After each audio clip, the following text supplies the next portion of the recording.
decimos, pero mira, ahí está puesto Yahweh, Rafa, Elohim. Elohim es el que viene pronto por nosotros. Amén. Gloria al Señor. Estamos gozándonos en un ayuno, estamos tratando en lo máximo de comportarnos a la altura. Hay días que fallamos, digamos, yo lo diré ser sencilla. A veces se me olvida hasta comer, pero la verdad que he quitado todo lo que, muchas cosas que no tenían que ver, pero lo máximo que he sacado del ayuno son cosas muchas grandes de mi corazón. Amén. Y estamos tratando de ir hacia adelante, estamos tratando de buscar el rostro del Señor. Sabemos que se aproxima su venida. Amén. Y si el Señor no nos ha mandado a descansar, pues cuando ese glorioso shofar suene, nos vamos con el gran yo soy. Y la parte mía de hoy son 4 versículos, pero el pastor me dijo que lo pusiera o que lo añadiera a lo que en lo que él me ha puesto ahí con lo del perdón. Entonces vamos a incluirlo en lo que es el perdón. Amén. Entonces es una pequeña enseñanza que la estuve viendo de 2 pastores y me gustó mucho porque todos conocen la historia del que se le perdonaron 10,000 talentos y Dios lo ha dado de mucha forma. Pero en la forma en que lo escuché, la forma que lo busqué en la palabra, me gustó mucho porque se enseña el perdón a través de dejar ir, de pagar una deuda. Entonces, ¿cuántos no hemos tenido una amargura en nuestra vida?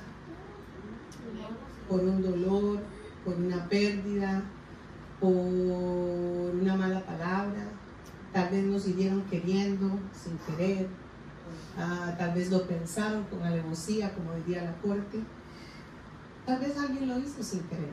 Entonces, miren los 3 ejemplos: lo hicieron sin querer, lo hicieron queriendo y lo hicieron, lo hicieron pensando y no se arrepienten. Entonces, ustedes como hijos de Dios, ¿qué creen? ¿A cuál debería perdonarse? ¿Cuál de los 3? ¿El que lo hizo sin querer, al que lo hizo queriendo o al que lo hizo pensando? Amén. Amén, hermanos. Amén, amén. Tenemos que perdonar a todos. Si lo hizo queriendo, te perdono. Si lo hizo sin querer, te perdono. Si lo pensó para dañarme, te perdono. La amargura es el 90% de todos los problemas en la vida, especialmente a los que nos han lastimado, ofendido, difamado, mentido. Y la lista es grande porque tal vez hay muchas cosas más que esas. Hay un estudio científico que estaba leyendo, cuando lo mencionaron yo lo busqué. Y es increíble, ¿verdad? Porque los científicos estudian el cuerpo humano y las reacciones. Lo que siempre me ha llamado la atención es que usted toma una pastilla para el dolor de cabeza que va para el estómago, pero es en la cabeza.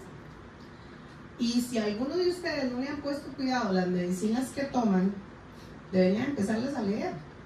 Las medicinas tienen una cosa que se llama en inglés side effects, efectos secundarios. Entonces, hay pastillas que usted toma para la presión, para la depresión, para el colesterol, para el azúcar, que en letras muy miniaturas, y a veces ni siquiera en la receta está, pero si usted lo busca, los componentes, dice, puede tener deseos de suicidarse, puede tener alucinaciones, fuera de todos los demás, ¿verdad? Diarrea, dolor de estómago, esto, o sea, a veces usted vuelve a la medicina, no me la tomo porque me voy a enfermar más. Pero las que yo le quiero poner atención son las que vienen con cosas psicosomáticas, que ya sabemos que es de la mente, que tiene que ver una pastilla con que me den deseos de suicidarme, que me den deseos de matar a alguien, o de oír voces.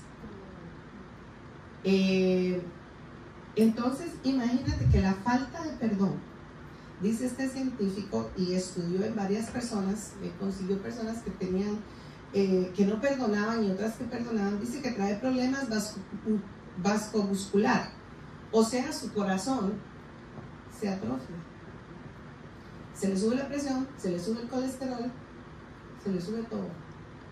Dice que trae estrés, dolores de cabeza, ansiedad y hasta daña su sistema inmune. Se ha comprobado que cuando usted tiene una tristeza o un alzonazo de eso, su sistema inmune baja inmediatamente. Ahora, dice que el proceso de sanar el cuerpo es una cosa, pero si usted no puede sanar su cuerpo, si no sana su alma primero. Entonces no es opcional. Empieza que tenemos que pedir perdón, tenemos que perdonar para poder sanar nuestro cuerpo. Entonces, hay muchas cosas en la palabra que lo dicen. Dice que Jesús enseñó que para que Dios perdonara nuestros pecados, teníamos que perdonar nosotros primero a quienes nos ofenden. No es hacer obras para poder ser salvos, dice la palabra. Es simplemente una decisión, yo perdono. Vamos a irnos al libro de Mateo 6, 14, 15. Dice, porque si perdonas a otros sus ofensas, tu Padre Celestial también te perdonará a ti. Si no perdonas a otros sus ofensas, tu Padre Celestial no perdonará las tuyas. Si vemos aquí en la palabra, no le está diciendo que perdone a su mamá, a su tío, a su mejor amigo, a su esposo. Le está diciendo a quiénes, a todos. Todos es mi vecino, todos es el que me robó, todos el que se llevó el marido, todos es el que me robó el carro, todos es el que me le pegó al hijo, todos es el que me hizo el daño que usted quiera, todos. Dice que después de perdonar se requiere un tiempo para que los recuerdos se desvanezcan y dejen de doler. Dice que perdonar no significa dejar que te sigan ofendiendo o lastimando, o mucho menos poner tu vida en peligro. Tú puedes perdonar a alguien que te hizo un daño terrible, que te marcó la vida, tu cuerpo, todo. Eso no quiere decir que usted tenga que tener a esa persona cerca de usted. ¿Por qué? Porque está en riesgo su vida, está en riesgo su paz mental, está en riesgo muchas cosas. Ahora Yeshua dice que si el ofensor se arrepiente, puedes tener una reconciliación. No tenemos que tolerar que pequen o que abusen de nosotros, pero si no, dice que no podemos guardar rencor. La palabra nos dice en Mateo 18, 15 al 20, dice, además, si tu hermano comete pecado en contra tuya, ve y muéstrale tu falta. O sea, tenemos derecho de ir a decirle a la persona, usted me ofendió. Pero dice también que no vaya solo. Dios es muy santo y Dios es muy inteligente, más que nosotros. O sea, no hay ni que decirlo. Pero dice que no vaya solo, dice que vaya con testigos. Y le diga al hermano, a solas, no enfrente con el micrófono, no gritándole a que todo el mundo oiga lo que ha hecho. Dice que lo llame en privado con 2 testigos y arregle su problema. Ahora, dice que si no te escucha, ¿quién pierde? ¿Él o usted? Tú ganaste ante el Señor. Entonces, acuérdate eso. Puedes reclamar, pero en privado. No necesitamos que todo el mundo se dé cuenta. Dice que si rehúsa oírlos, díganlo a la congregación. Si él no escuchó ni quiso oír, lo podemos decir a la congregación, pero no usted. Será un anciano, una persona mayor, con pruebas lo dirá. Luego nos dice que la palabra del Señor nos dice que donde 2 o 3 se reúnen en mi nombre, allí estoy yo. O sea, somos un equipo, estamos juntos en todo esto. Si uno está fallando, estamos mal todos, porque nos estamos lastimando todos, somos un cuerpo, algo está fallando. Es cuando como llevas un auto y él se le ponchó una llanta, el carro no puede andar. Entonces no podemos estar en problemas, tenemos que estar tranquilos. Para que haya la reconciliación dice que se requieren 2, que estén de acuerdo, pero de corazón. Pero para perdonar no se necesita 2, se necesita 1. Y el más sabio. Y es una decisión. El más prudente va a ser el que diga perdón. El más prudente dice que aquel que sigue los estatutos de Elohim es su hijo. Segunda de Timoteo 3, 16, 20 nos dice: toda escritura está inspirada por Yahweh y es valiosa para enseñar la verdad, para convencer de pecado, corregir los errores y entrar en una vida justa. Dice que nos convence de pecado. El Rúa nos convence. Si usted siente que algo está mal, el Rúa le está diciendo que algo está mal. Entonces, no sea duro de corazón. Obedezca al Señor. Porque acuérdese otra cosa: cuando usted salga de esa puerta, usted no sabe qué es lo que va a pasar. No deje que el sol amanezca, dice, sobre su enojo. Dios nos permite enojarnos, pero tampoco tenemos que levantarnos, ¿verdad? Y el sol, depende en qué lugar salga, sale muy temprano, en muchos lados y aquí también. Dice que el término redarguir se refiere a la corrección o reprensión. La escritura puede ser usada para corregir nuestros pensamientos y acciones que no estén en línea con la voluntad de Dios. Cuando leemos la Biblia estamos expuestos a la verdad y podemos ver nuestras fallas y debilidades. O sea, quiere decir que si usted ha pecado, si usted ha hecho algo indebido, usted lo sabe, porque el Señor se lo está diciendo. Dice que en hebreo la palabra salah se escribe S-A-L-A-J. Es una traducción de perdonar, pero también es una traducción que dice rociar, tirar, salah. Dice, esto está asociado al sacrificio. En el Antiguo Testamento se hacían sacrificios para la expiación del pecado. Entonces se rociaba la sangre y esto quedaba, nos redarguía, nos redargulló, nos limpiaba del pecado. Entonces dice que en ese momento estábamos libres ¿de qué? De pecado. Si habíamos pecado, ya eso nos había liberado, porque esa sangre de ese cordero había sido rociado. En Mateo 18, 23 dice: por esta razón el reino de Yahweh puede ser comparado a un rey que decidió ajustar cuentas con sus siervos. Enseguida le trajeron un hombre que le debía millones, ya no sabemos la historia, y como no podía pagar, su amo ordenó que él y su mujer, sus hijos y todas sus posesiones fueran vendidos para pagar la deuda. Millones de millones. Era una deuda que no se podía pagar, era demasiado grande la deuda. Entonces después dice la palabra del Señor que Él lo perdonó, le perdonó una deuda que era imperdonable. Entonces vamos a definir los personajes. ¿Quién es el rey en la historia? ¿Quién es el rey? El rey es Elohim, Dios el creador. ¿Quién es el deudor? Somos nosotros, o sea yo, o sea usted. Y hay un segundo deudor que fue el segundo en la historia, que dice que le debía 100. Él debía millones y este debía apenas 100. Dice que lo agarró, lo ahorcó, le hizo de todo: págueme, págueme, y lo metió en la cárcel porque no le pagó. Ese es el segundo deudor. ¿Usted sabe quién es el segundo deudor que determina aquí? Ese es nuestro prójimo, cualquier persona cercana a nosotros que nos lastima. ¿Ok? Entonces acuérdense de eso, porque aquí nos vamos a desarrollar el resto. Dice que el primero debía 10,000 talentos. Estaba leyendo que eso es como 10 camiones llenos de plata, con una cantidad incalculable que no se podía pagar. O sea, el rey, Dios, le perdonó una deuda que él nunca la iba a poder pagar. El rey asumió la pérdida. Dios asumió la pérdida. Tuvo compasión. Perdió una fortuna, pero tuvo una compasión. Perdonar conlleva sacrificio. Que alguien sea perdonado no supone que no haya quebrantado, que no se haya dolido. Podríamos decir hasta que es un poco injusto perdonar, porque usted tiene que perdonar a quien le lastimó, a quien la humilló, a quien le quitó todo, a quien le mató un hijo, a quien te vituperó, ya te faltó el respeto, a quien te hizo mucho daño. Entonces usted dice: qué injusto, ¿por qué tengo que perdonar yo?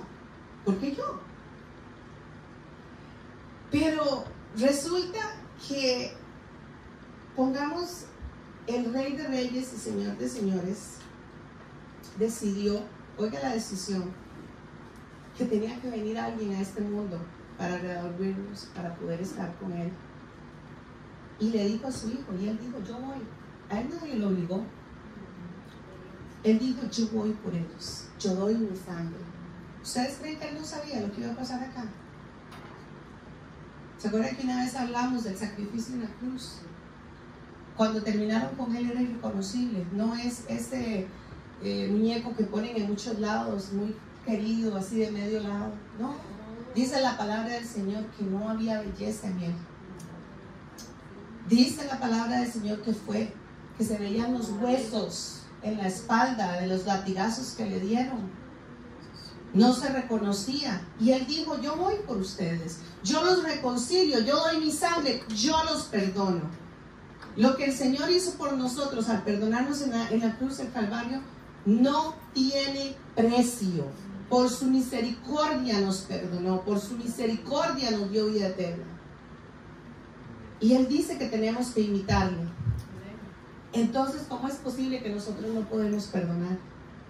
Porque Dios perdonó que le mataran a su hijo. La deuda la pagó. Dice que digamos que yo tengo algo muy valioso en casa, un recuerdo muy hermoso, y algún hijo mío lo tira a la basura, lo quiebra. Yo perdono a mi hijo, pero yo nunca voy a recuperar lo que él hizo. Se va a ir. No puedo recuperar nada de eso, no puedo perder, porque tiene un valor físico y sentimental. Pero cuando Dios murió en la cruz del Calvario, a Él no le importó nuestras faltas, a Él no le importó nada. Él simplemente nos perdonó y nos restableció. Él pagó la deuda que usted no podía pagar. Él pagó todo lo que tenía que hacer. A veces tenemos la idea de que perdonar es olvidar. Yo no conozco todavía un botoncito mágico que diga rewind, se va para atrás y yo no me voy a recordar de lo que me hicieron. Voy a quitar ese episodio de mi vida que me lastimó, ese episodio de mi vida que me quitó todo. No existe. Pero perdonar es una decisión. Usted decide perdonar, usted decide, lo voy a hacer. Y vendrán recuerdos y pasará mucho tiempo. Tal vez usted lo recuerde, pero usted ya no le duele, no revive el momento. Yo les podría contar muchos episodios. Cuando yo estaba hace muchos años, las cosas que hacía mi ex esposo, yo me quería morir. Yo me río. No tanto, ¿verdad? Pero me da risa recordar. Y decía, ay Dios mío, qué tonteras. ¿Cómo yo aguanté hambre? Decía yo. ¿Cómo yo me puse a morirme por eso? Sí, ya pasó. Son cosas que uno dice, ya pasó. O hace 2 años perdí un carro en uno de los huracanes. El susto que me pegué. Se fue. Se recuperó. Ahí está el seguro te dio otro. Bueno, el seguro no me dio otro, pero ahí está otro carro. Pero la vida sigue. Son cosas materiales, son cosas físicas, tal vez que te marcan la vida, pero siguen. Y tampoco pueden decir que el tiempo todo lo borra. Porque conozco personas de muchos años, 80, 90 años, que se acuerdan de lo que pasó en el siglo pasado y lo que les hicieron. Yo fui una, yo no perdoné por 50 años. Y es un número bastante grande. Entonces no digan que el tiempo, a veces el tiempo es peor, porque el tiempo va agarrado de la amargura, del dolor, y cada día el corazón se endurece más. Perdonar no es dejar de sentir, pero sí es que nuestros pecados el Señor los perdonó y fue un regalo que Él nos dio. Era impagable, pero Él en la cruz lo hizo por usted y por mí. Primera de Juan 4:20 dice, cualquiera que diga que yo amo a Yahweh y odia a su hermano es mentiroso. Porque si una persona no ama a su hermano, a quien ha visto, entonces ¿cómo puede amar a Yahweh, a quien no ha visto? ¿Cuántos dicen, eso es imperdonable, no te lo perdonaré nunca? ¿Cuántos al frente le dicen, ay, qué linda, qué bella? Y por detrás dicen, oye, tal por cual esta que no la soporto. Usted puede decir eso, hermano, pero el Señor lo está viendo. O sea, usted puede engañar a la persona, usted puede engañar a cualquiera, pero el amor al prójimo es uno de los pilares fundamentales de la fe. Yeshua mismo lo afirmó en el Nuevo Pacto cuando fue consultado sobre cuál era el mandamiento más importante de la ley. Y este me encanta porque hay mucha gente que dice que la ley no está, pero esto está en el Nuevo Pacto. Y dice que lo más importante de la ley es, el primer mandamiento todos es, oye Israel, el Señor nuestro Dios, el Señor uno es, y amarás al Señor tu Dios con todo tu corazón, con toda tu alma, con toda tu mente, con todas tus fuerzas. Ese es el primero. Y el segundo dice, amarás a tu prójimo como a ti mismo. No hay otro mandamiento mayor que estos. Entonces no me diga que usted puede decir que odia al vecino, que odia al que le hizo daño, y ir al espejo y decir, ay, cuánto me amo, cuánto me quiero. O estar en el teléfono hablando con alguien, viste aquella, todo lo que hizo, y esto y lo demás. Y pues, usted vio lo que hizo hace tantos años. Sí, vos sabes eso. Y después venir y saludarle como si me amamos. El Señor nos está viendo.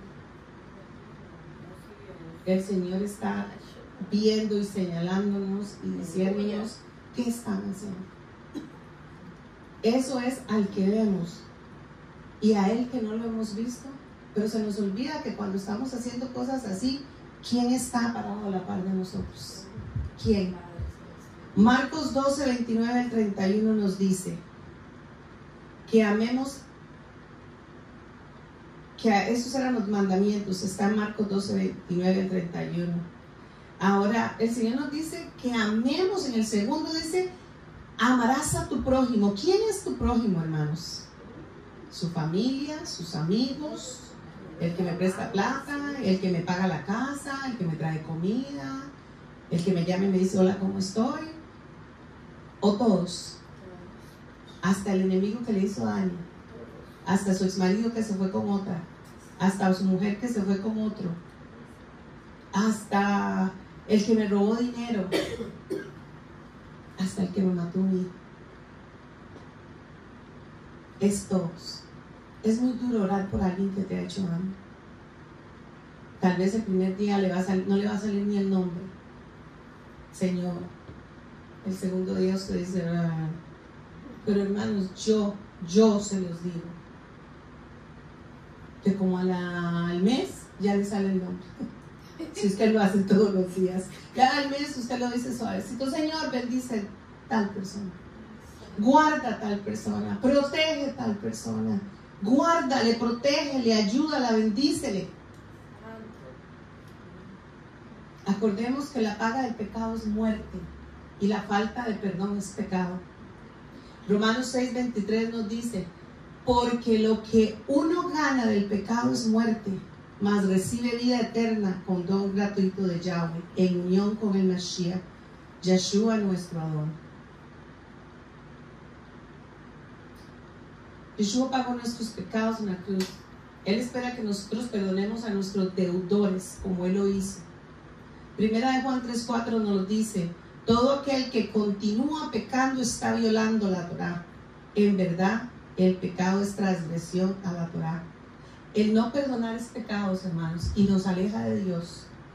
Todo puede pasar, pero la palabra de Dios nunca va a pasar, y Él dice que es pecado. Isaías 48 nos dice, la hierba se seca, la flor se marchita, pero la palabra del Elohim se mantendrá para siempre.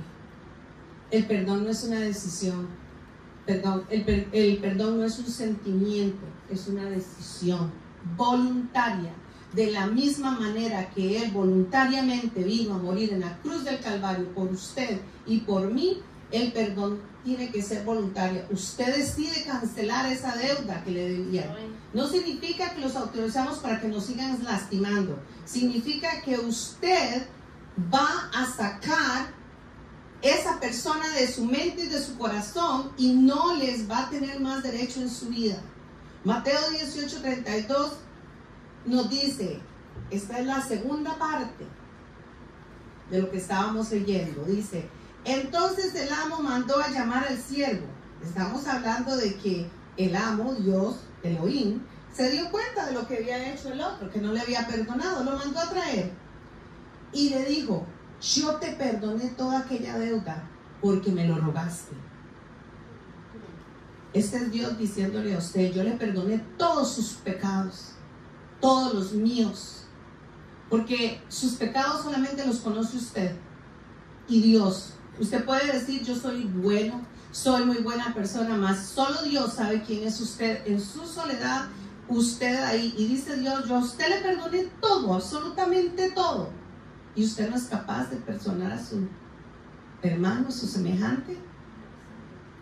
Dice el 33: ¿no debiste tú haber tenido compasión con tu compañero como lo tuve yo contigo? Y con ira su amo le entregó a los carceleros para castigarlo hasta que pagara todo lo que debía. Y acuérdense que la deuda nunca se iba a poder pagar, era impagable. O sea que usted nunca dejará de pagar, nunca. La falta de perdón se convierte en nuestro verdugo, hermanos. Nos hace pagar nuestras propias deudas. La amargura se posee de nosotros. Vamos a morir espiritualmente y luego nuestro cuerpo, nuestros huesos se secarán. Proverbios 17:22 dice: el corazón alegre constituye buen remedio, mas el espíritu triste seca los huesos. Póngase a pensar por qué le duelen los huesos a muchos. ¿Por qué tienen problemas? Revise su vida espiritual. Revisemos nuestra vida espiritual. ¿Por qué nos duelen las manos, las coyunturas, las rodillas, la espalda? Y dije, nos duele, no dije les duele a unos, me incluyo yo también. Revisemos nuestra vida espiritual. El perdón requiere amor propio. El que se ama, perdona. Es una oportunidad de liberarse de la prisión del dolor, de la amargura. Una prisión en que solitos nos metimos.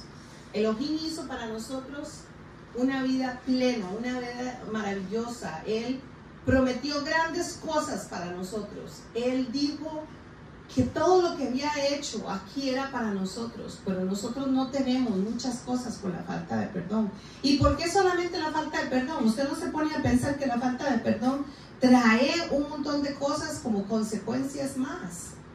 Si usted no perdona, tiene amargura, tristeza, tiene pleitos, tiene problemas, no quiere hablar con nadie, tiene enfermedades y por años. Nosotros podemos beneficiarnos, dice, del perdón al cancelar la deuda que tiene otra persona con nosotros. Si nosotros le perdonamos, cancelamos esa deuda. Y si cancelamos esa deuda, podemos seguir adelante. Recuerde que perdonar implica que no podemos vengarnos. El perdón nos garantiza, tampoco nos garantiza que la otra persona se va a reconciliar. Acuérdese que tal vez usted decidió perdonar, pero la otra persona no lo decidió. Pero usted valore lo que ha hecho.